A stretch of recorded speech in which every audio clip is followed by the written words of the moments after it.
Salut à tous, on se retrouve pour une vidéo spécialement consacrée à Rafinha parce qu'il y a beaucoup de choses à dire par rapport à ce joueur. Avant de commencer, hier soir j'ai sorti une vidéo débrief concernant la victoire du Barça face à Bilbao sous score de 2 buts à 1. Je vous invite à aller la voir parce que j'ai mis du temps à préparer cette vidéo-là, faire en sorte qu'elle soit très claire et que vous ayez des images malgré le fait que j'ai sorti la vidéo très vite après le match. Maintenant, on va en revenir sur Rafinha et c'est un cas vraiment qui me paraît ultra intéressant à l'heure actuelle. Vous allez voir que c'est un joueur en soi qui a été beaucoup critiqué. Moi, le premier, les supporters n'ont jamais vraiment été convaincus par ce joueur. Aujourd'hui, il monte de plus en plus en puissance et vous allez voir qu'il y a beaucoup de points à analyser. Alors, on va s'y attaquer, mais de manière chronologique. Déjà, pour commencer, Rafinha, c'est un joueur qui a élevé son niveau de jeu de manière assez claire. La saison passée, face au PSG, lors de la double confrontation, il a été très décisif. Lors du match aller, lors du match retour, et surtout dans le jeu, il a proposé de très belles choses.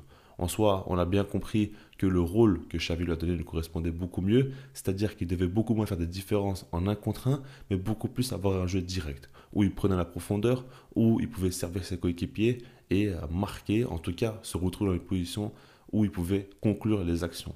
Et là, ça a été intéressant parce qu'il jouait dans le demi-espace gauche, et donc par rapport à ça, on avait un Rafinha bien meilleur. Il a gagné le respect de beaucoup de monde, que ce soit au niveau des supporters du Barça ou même d'autres supporters, parce qu'il a été assez bon. Il avait donc bien terminé la saison et il démarre une nouvelle saison de manière assez spéciale, parce qu'il a été élu officiellement cinquième capitaine du FC Barcelone. Ça a été une très grosse nouvelle. Comme vous savez, il y a eu des départs comme notamment Sergio Roberto. Donc il a fallu réorganiser un petit peu le capitanat du Barça. Et on a vu que Rafinha a été nommé. Pour moi, c'est une grosse surprise. Je pensais beaucoup plus à un joueur comme Lewandowski ou un joueur comme Gavi. Je ne vais pas vous le cacher que pour moi, ce n'est pas logique de voir Rafinha capitaine. Ce n'est pas vraiment mon choix personnel, mais en tout cas, le club l'a fait, alors qu'il y avait pas mal de rumeurs de départ de Rafinha, en tout cas comme quoi le club voulait s'en séparer. Pour moi, c'est une preuve aussi de montrer que le club tient à Rafinha et qu'ils veulent leur donner plus de responsabilités au sein du club.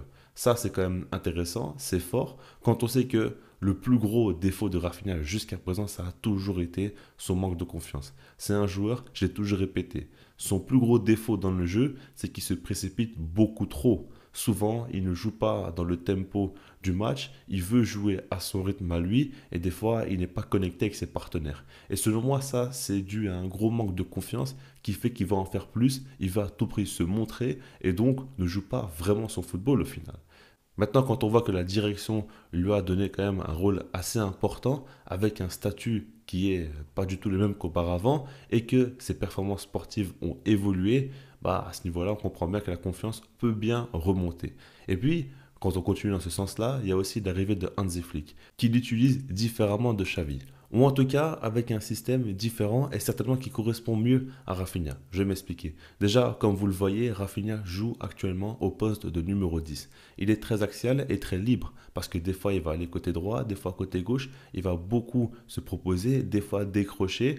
Donc c'est différent de ce qu'il faisait auparavant. Maintenant, quand on regarde de manière plus théorique, il joue tout de même dans le demi-espace droit et souvent il y a un des deux joueurs du double pivot qui va s'insérer dans le demi-espace gauche.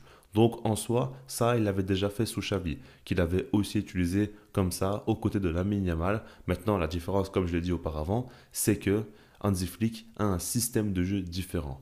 Comme vous le savez, c'est un jeu beaucoup plus vertical, beaucoup plus direct vers l'attaque, et donc ça correspond mieux à Rafinha. Parce que sous Xavi, il y avait beaucoup plus de contrôle, de possession lente, où tu voulais maîtriser le match, maîtriser le tempo aussi. Et à ce moment-là, le QI foot de Rafinha, pour moi, n'est pas adapté. C'est pas un joueur vraiment qui va beaucoup réfléchir, qui va jouer dans les tout petits espaces. C'est plus un joueur qui va être bon quand il jouera avec son instinct, quand il va jouer sans trop réfléchir et de manière aussi verticale, directement vers l'avant, avec des passes longues, avec un pied gauche quand même qui est très intéressant, des frappes aussi à longue distance qu'il peut très bien faire. Et ça, c'est totalement ce que Hansi Flick lui demande de faire.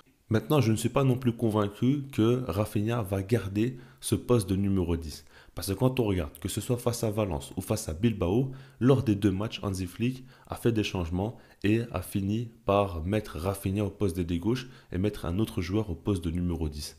Ça provient quand même qu'il imagine que Rafinha peut jouer aux deux postes déjà et que on sait bien aussi que Fermin Lopez vient à peine de revenir des JO Dani Olmo n'est pas encore enregistré, donc pas disponible.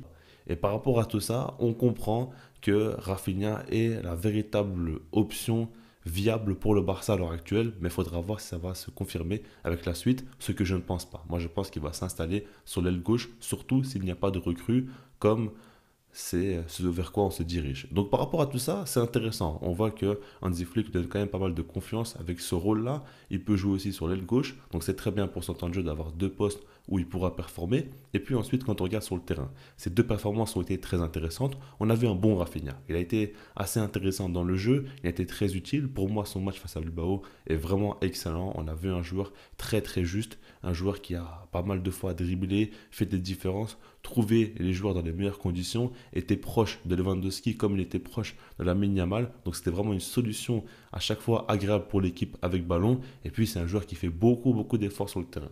Ce qu'il faut bien comprendre, c'est que Rafinha est un joueur très impressionnant dans sa débauche d'énergie.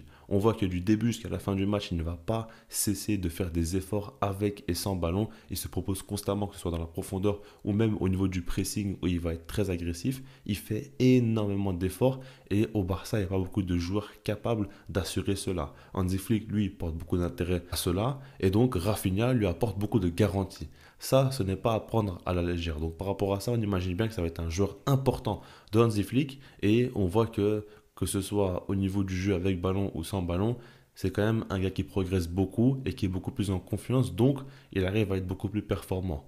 Rien que par exemple au niveau de ses contrôles, on voit qu'il réussit beaucoup plus souvent qu'auparavant et ça prouve bien que c'est un joueur en confiance. Et puis surtout, c'est un joueur qui joue beaucoup plus dans le tempo du match aujourd'hui. Il comprend beaucoup mieux le rythme du match et s'adapte en conséquence, alors qu'avant il se précipitait trop. Et là, ça montre qu'il arrive beaucoup plus à cerner ses coéquipiers et surtout à se sentir utile au sein de l'équipe. Donc par rapport à ça, c'est une très très bonne nouvelle.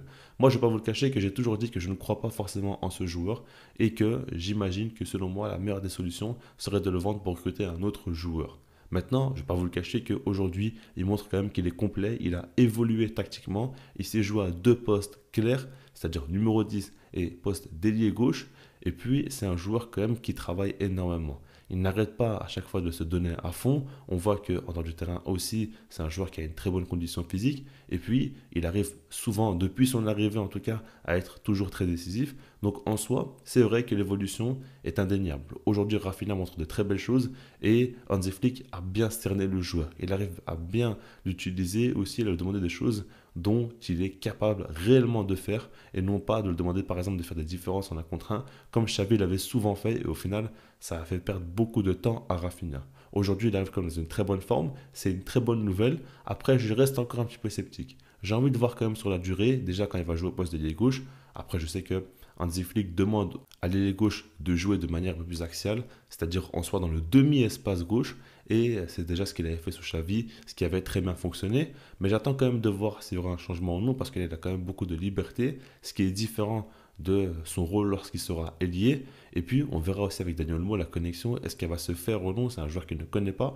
Mais bon, globalement, on sait que c'est un joueur qui apporte de bonnes choses et qui propose beaucoup de garanties, ce qui n'est pas vraiment le cas de la plupart des joueurs du Barça, donc c'est quand même très positif. On verra par la suite comment ça va se goupiller, mais comprenez bien qu'aujourd'hui, Rafinha a un nouveau statut.